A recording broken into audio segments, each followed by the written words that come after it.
정세균 총리 내정자가요, 드디어 개헌론을 쏘아 올렸습니다. 제가 지난 12월 18일 4부에서 정세균 임명이 이원 집정부제로 가는 어떤 신호탄인가 하는 그런 의미의 방송을 했습니다. 자, 그런데 드디어 어제 정세균이 그런 말을 뗐습니다. 제가 당시에 그렇게 생각을 한 가장 큰 이유는요, 이낙연이를 총리인데 빼가지고 당에 지금 선대위원장으로 꼽아요. 그리고 정세균을 총리로 또 꼽아내요. 그러면 이 둘 다 호남 사람입니다. 여태까지 이 민주당이 대선에 성공하는 공식은 호남에서 밀고 PK의 대선 후보를 내고 이런 이 그림이었습니다. 그래서 노무현하고 문재인을 만들어냈죠. 확률이 굉장히 높은 구도입니다. 그런데 이제 조국이 날아가 버렸어요. 김경수는 이미 드루킹으로 데미지를 입어서 대선 후보가 되기는 어려울 겁니다. 자, 안희정이도 자기들이 날려버렸어요. 이제 호남에서 밀고 충청에서 되는 구도도 물 건너갔어요. 이재명은 목숨은 부지시키고 있지만은 이 정권이 이재명을 싫어한다는 것은 뭐 말할 필요도 없는 겁니다. 그러면 이 정권이 이낙연, 정세균을 가지고 바라볼 부분은 그를 호남의 대표 주자로 밀어서 대권을 호남 후보 낸다라는 부분으로 우매하지는 않을 거다라고 봤습니다. 지금 호남 대선 후보가 나와서 승리할 가능성은 거의 없습니다. 그러면 이들을 이렇게 띄우는 이유의 핵심은 뭔가 하면 문재인이 이원 집정부제 개헌을 갖다가 하려는 거 아니냐. 제가 그런 생각을 했습니다. 왜?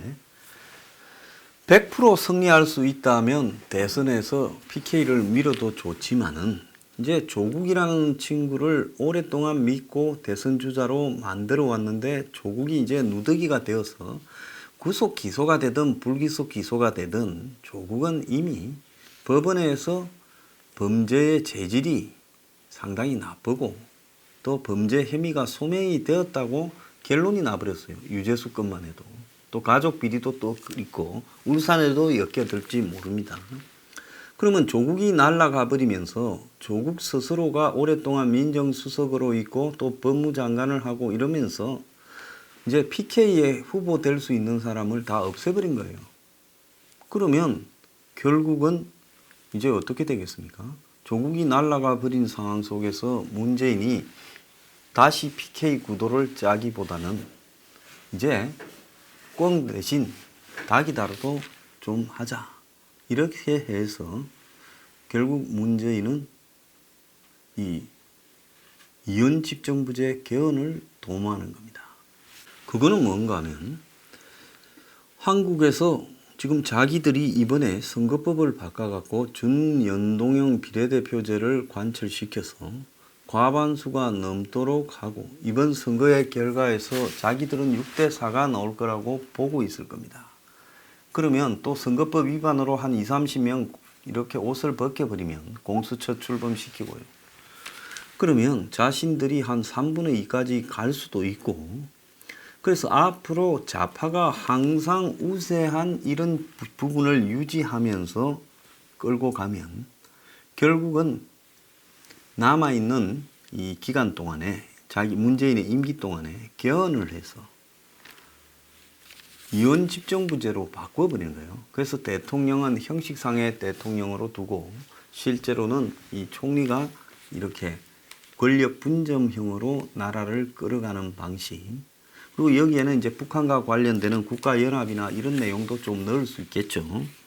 근데 한국의 보수가 지금 역대 최약체가 되어 있고 제대로 된 보수의 리더가 없는 상황이기 때문에 보수 진영 안에서도 이원 집정부제로 가자고 하면 상당히 많은 사람들이 이걸 받을 거다.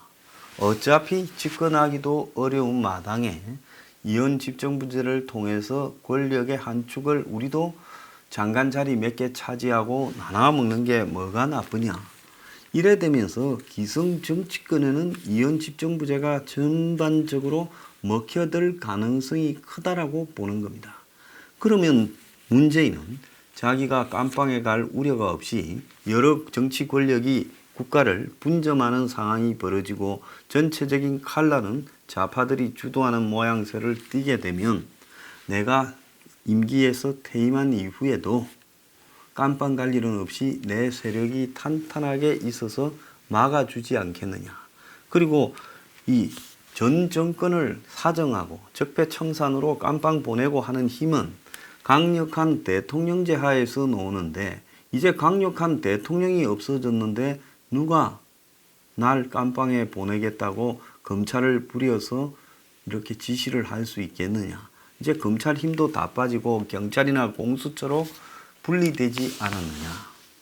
그러니까 문은 안전하게 자기가 빠져나갈 수 있다. 지금 이 생각을 하는 겁니다. 자, 그래서 문의 이런 구도하에서 정세균이 이런 말을 쌓아 올렸어요.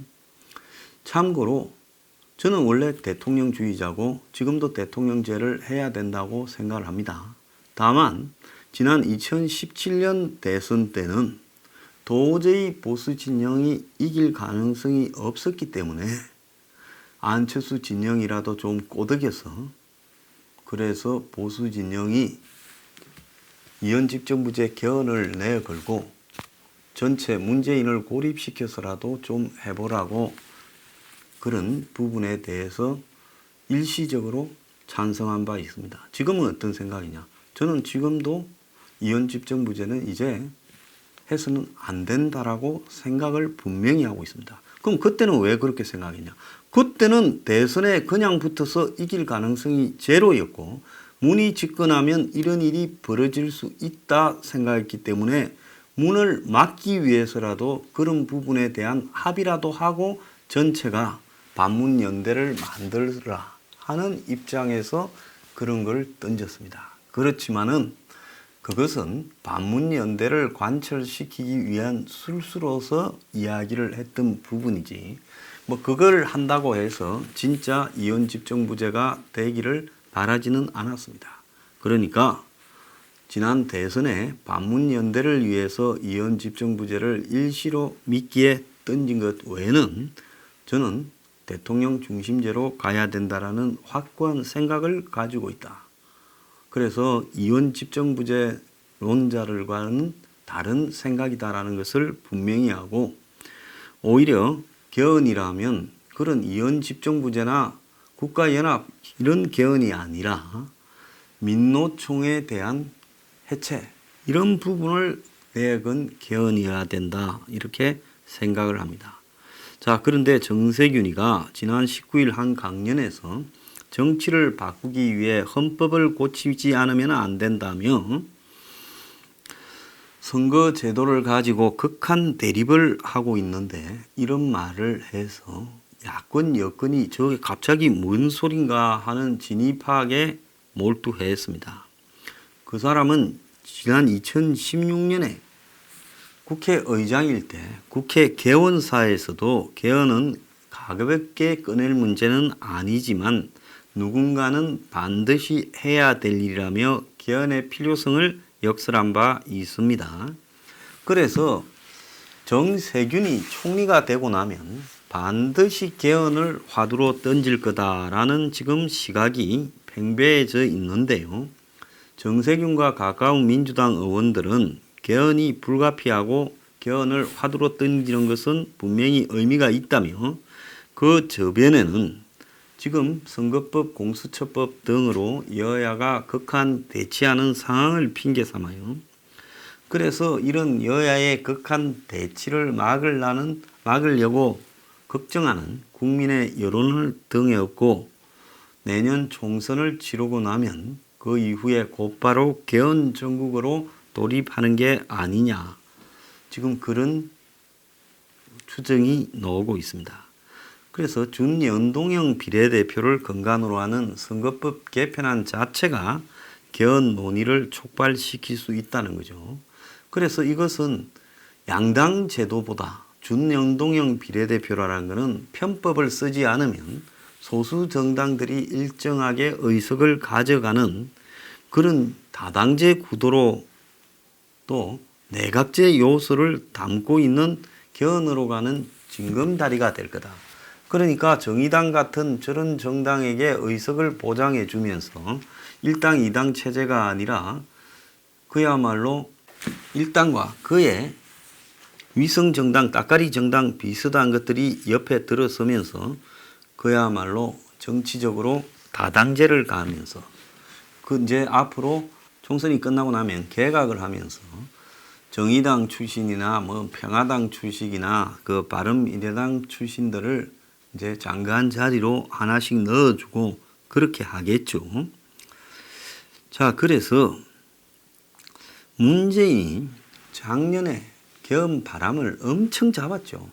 작년 연초부터요. 2018년 1월 달부터 그랬지만은 개헌이 결국 되지 못했는데 이번에 이제 총선이 끝나고 나면 또 개헌을 이렇게 시도할 거다.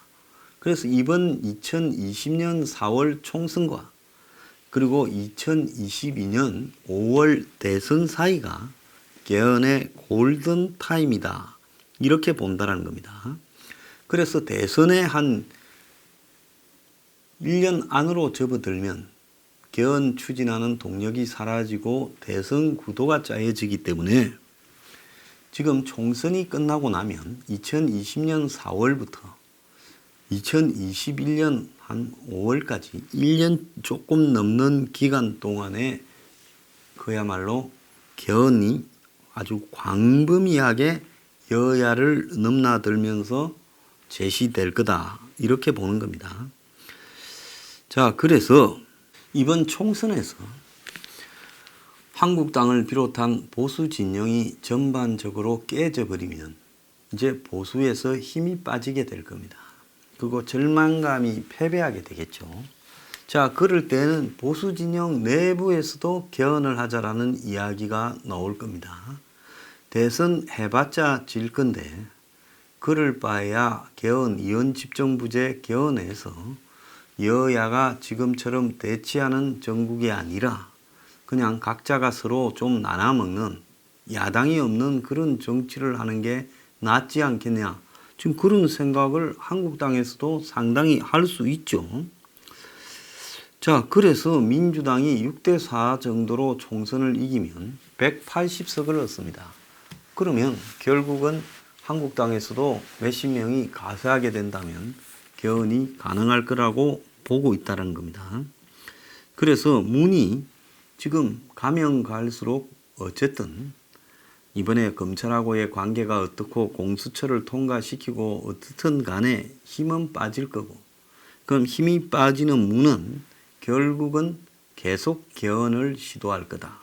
이제 문은 자기의 후임자로서 민주당에서조차도 강력한 힘을 가진 다른 대통령이 나오는 것을 원하지 않을 겁니다. 정권을 재생산해도 아마 자기를 잡을 거라는 것을 알고 있을 거라고 봅니다. 그리고 잘못하다가는 민주당에서 이재명이나 이런 관계가 좋지 않은 사람이 대통령이 되는 사태가 벌어지면 자신이 매우 험한 일을 겪게 될 거라는 걸 잘 알 겁니다. 그래서 정세균이가 이런 문재인의 생각을 알고 개헌을 갖다가 불을 붙이면서 이제 분권형 개헌으로 가자. 100% 이원집정부제 개헌으로 가자고 하게 될 겁니다. 최근에 중도를 표방하면서 뭐 홍석현, 뭐 성낙인, 뭐 김종인 이런 사람들이 모여서 당을 만드니 또 새로운 기성정당이 아닌 젊은 사람 중심의 당이 나와야 되니 이런 이야기들도 하고 있는데요.